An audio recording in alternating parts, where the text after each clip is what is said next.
900 సంవత్సరాల దగ్గర 900 సంవత్సరాల క్రితం ఆయన ఈ దేశంలో ఒక విప్లవం పుట్టింది. బసవేశ్వరుడు పుట్టే ముందే మరి ప్రకృతి పులకరించిందని చెప్తారు.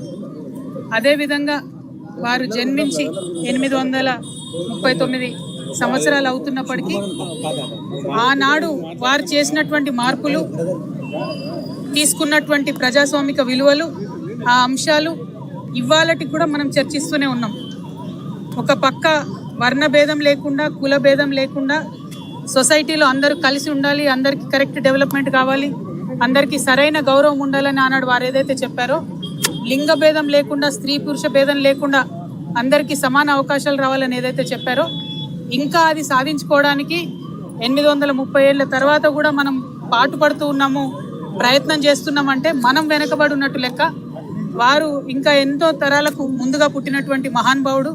ఆ వ్యక్తిని, బసవేశ్వరుణ్ణి మనందరం కూడా దైవంగా కొలుసుకుంటూ ఉన్నాము. మరి వారి యొక్క స్ఫూర్తితోని భారతదేశంలో నిన్న మొన్ననే మహిళా బిల్లు వీగిపోవడం జరిగింది. చాలా దారుణం. మహిళా బిల్లు పాస్ అయి ఉంటే బాగుండేది.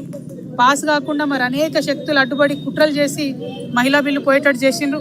మన రాష్ట్రానికి వస్తే పోయిన ఎన్నికల 2023 ఎన్నికలు తీసుకుంటే ఒక పార్టీ 8 సీట్లు ఇస్తే ఇంకో పార్టీ 10 సీట్లు ఇచ్చింది మహిళలకు.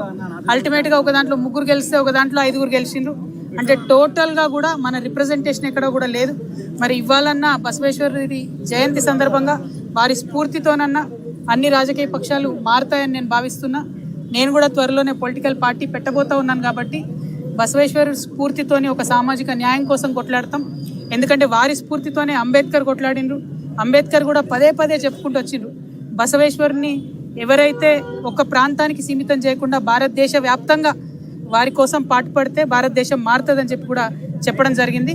మరి ఆ బసవేశ్వరుడి యొక్క అనుచరులకి నేను మనస్ఫూర్తిగా శుభాకాంక్షలు తెలియజేస్తున్నా. భారతదేశం మార్పు కోసం మనందరం కూడా కృషి చేయాల్సిన అవసరం ఉంది. దాంట్లో మీరు ఒక అడుగు ముందున్నందుకు మీ అందరికీ మనస్ఫూర్తిగా శుభాకాంక్షలు తెలియజేస్తూ, మరి మనసా వాచా కర్మ నేను మీతో ఉంటానని చెప్పి కూడా తెలియజేస్తూ, బసవేశ్వరుడి స్ఫూర్తితోనే పెట్టబోయేటటువంటి పార్టీలో 33% తక్కువ కాకుండా మహిళలకు నేను ఎన్నికలలో కానీ పార్టీ పదవులలో కానీ అవకాశాలు ఇస్తామని కూడా ఈ సందర్భంగా తెలియజేస్తున్నాను. Thank you. జై తెలంగాణ.